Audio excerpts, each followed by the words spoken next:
For the girls, let's cheer for Azul. Come on, girls, say, go Azul, go Azul. Okay, now for the boys, let's cheer for blue. Come on, boys, say, go blue, go blue.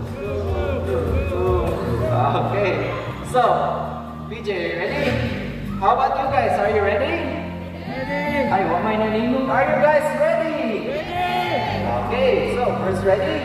Ready, set, go! Come on guys, let's cheer for them. Here comes both first to the table. First ball for Azul. First ball for Blue. Second ball for Azul. And for the last ball, Blue wins this game. That's alright, Azul. So I guess Azul deserves another race. Now let's do our ring race. So the mechanics of this game is the first bird can drop all 3 rings into the bowl. The fastest is the winner. That is a ring race. Alright. Bird show siya guys. Mga langgam guys. Grabe kanindot guys. No? Are you guys ready? Okay. Grabe guys. Tanawa guys. Ready, set, go. Come on, guys. Para mo kita guys. Ingani ako ng mga langgam guys. Nanindot kayo guys. Grabe. How clever was that? And the winner is Azul. Okay, let's give a round of applause for two pair of twins, both of them, Blue and Azul. Now this time we'll be showing you Azul's amazing flying ability. So everyone, please remain seated. Ready your cameras as Azul will fly above your head.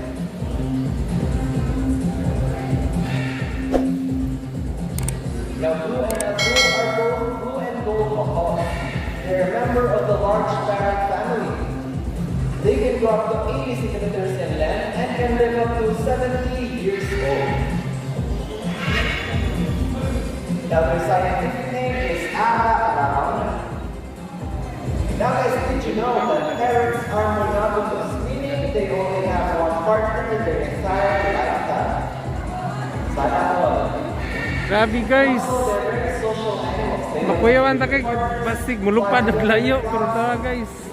There you go. Let's give a round of applause for flying macaw Azul.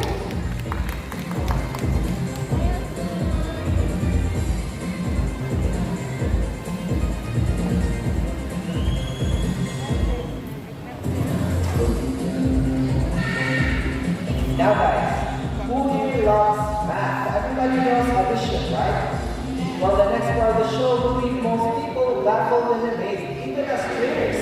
But before we proceed, I'll be needing two numbers from you guys between 1 to 20. Any numbers please between 1 to 20? 18.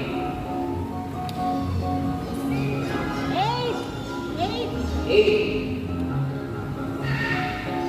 Okay, so our equation is 18 plus 8. We all know the answer, right? But we must not tell the answer yet. Let's see if our mathematical wizard can solve the equation. But before that, let me just shuffle the numbers first.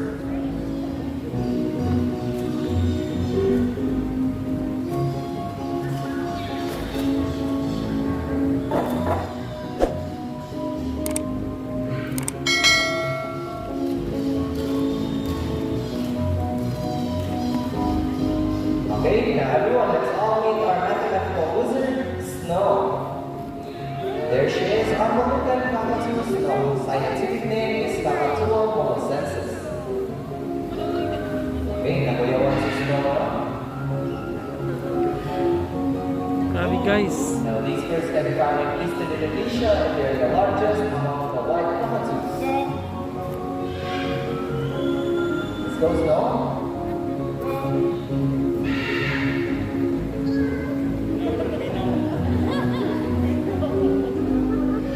Kuyawan mulupad og layo. Animals can really be unpredictable. Usahay, patungo sila, usahay, hindi. So, especially mga kakapus, no? Kaya ni sila, mga sikap kaya ni sila din.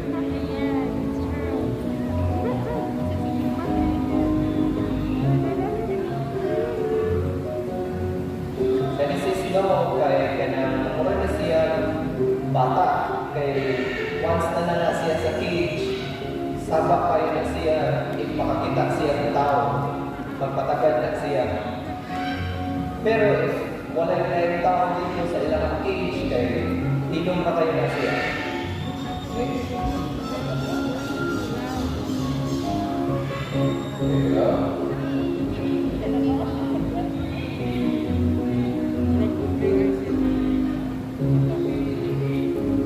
As you can see, snow has a pinkish white colored feathers. That is why they are also called salmon-breasted cockatoos. Kaya makita ninyo sa snow, kaya naan mo na bubog sa ilang mga ulo. So, muna sila impressed, okay? Kaya na nilang papalagong if excited siya or nakalulong siya. But for now, kaya feeling neutral lang siya, so nakahiga na rin. Okay, so our equation is 18 plus 8.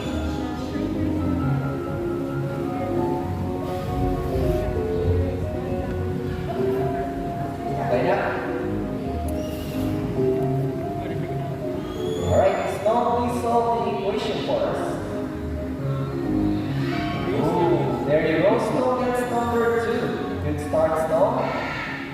Off to the second number.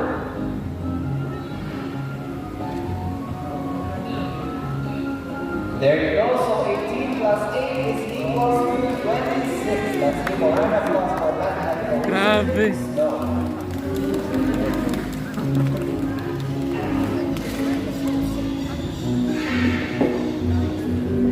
Now up next, you will meet our cutest and smallest parrot here in Cebu Ocean Park.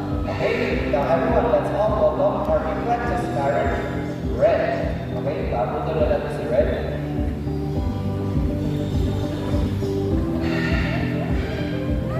There you go.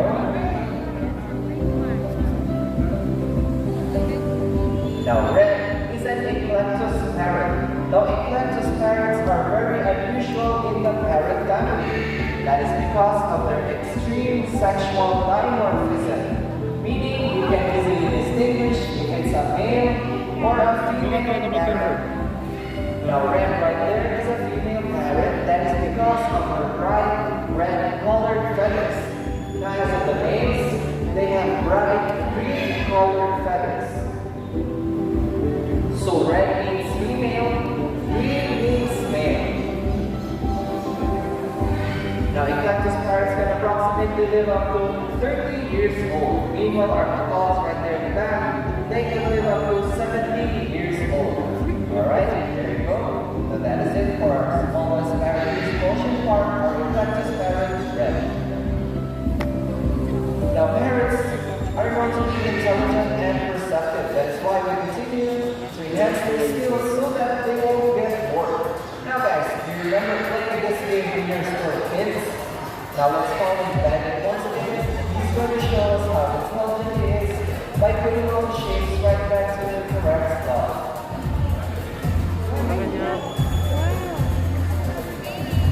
Grabe guys, kanindot sa langgam guys.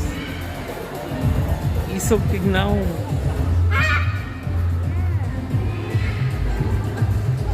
Okay, nalapas si Bandit na.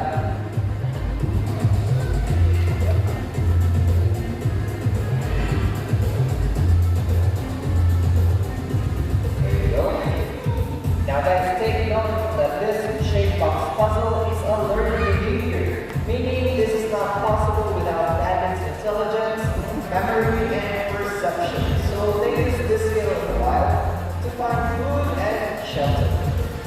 And also, green macaws are the second largest parrot next to the hyacinth macaw. So all over the world, macaws are the second largest parrot. About siya sa unsay size guys.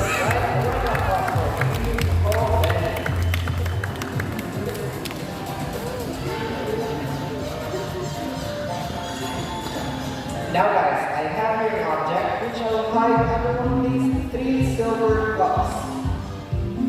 Now we're going to put this object on your left, right, or the middle. Which side? Left, right, middle. Left, direct. Okay, this is right here. Now let's call in our second bird, Goldie. Now guys, if you think Goldie can find a hidden object, let me hear you cheer. You can do it, Goldie.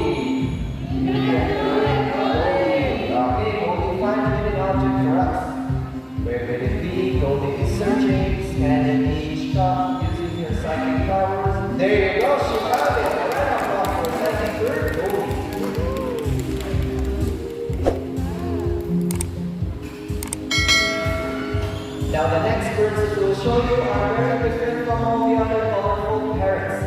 They're called birds of prey, also known as raptors.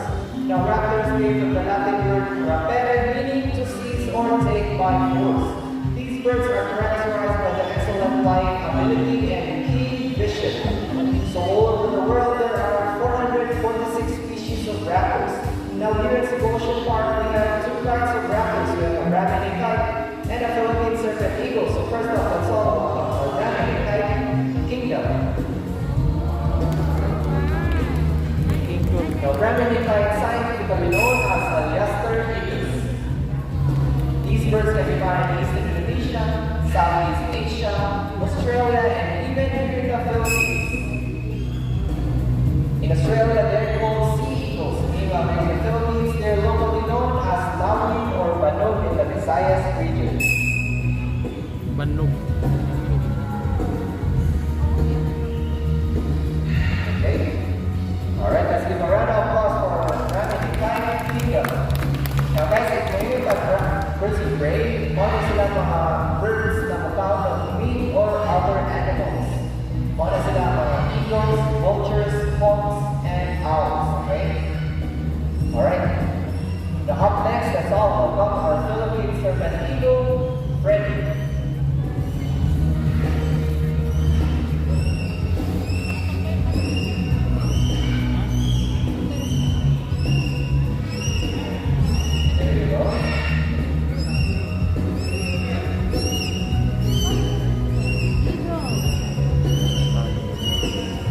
Philippine serpent eagles can easily be distinguished through the white spots on their body and yellow face.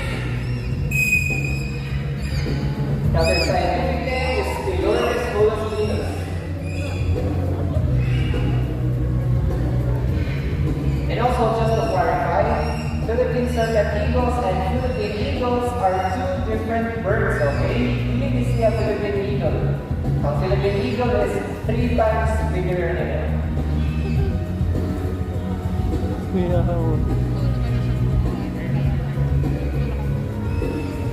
Okay.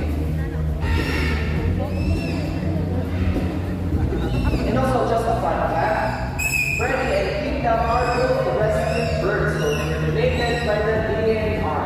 They arrived here during the ECQ period last year. Right, there you go. May hindi mo lupad na. Now, in the world of birds of prey, females are usually larger than the males. That is because of their better position in nesting and rearing behavior. Okay, so si Freddy is a female bird. Now, last up for our flying birds, let's all meet our homing pigeons. Okay, there we go. Now, homing pigeons has an innate homing ability, meaning they can go back to their nest to mate. They have a special sense called magnetic reception where they can detect the Earth's magnetic layers, perceive direction and altitude. Alright, let's give a round of applause for raptors and our homing pigeons. Now here is the ocean park, we believe there is hope. We're not only trying to take care of our friends in the ocean, but also in the land and air as well. Now we follow the 3 R's, it's the reduce, reuse, and recycle. Now here is Goldie once again, and he's going to show us how to do the proper waste disposal. Now sad to say that our animals are struggling their lives due to pollution and environmental changes. Always remember, only if we understand that we care, and only if we care that we help, and only if we help shall they be safe.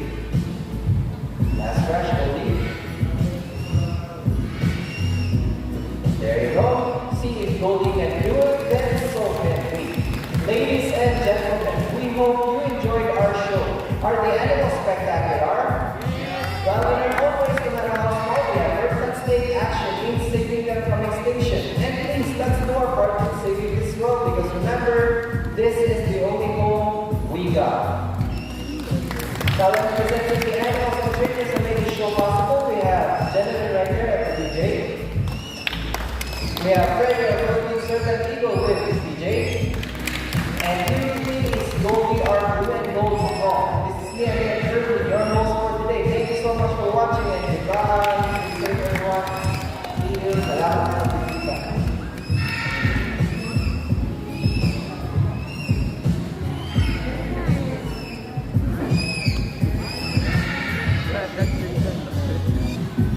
Grabe guys. Binduta sa langgam guys.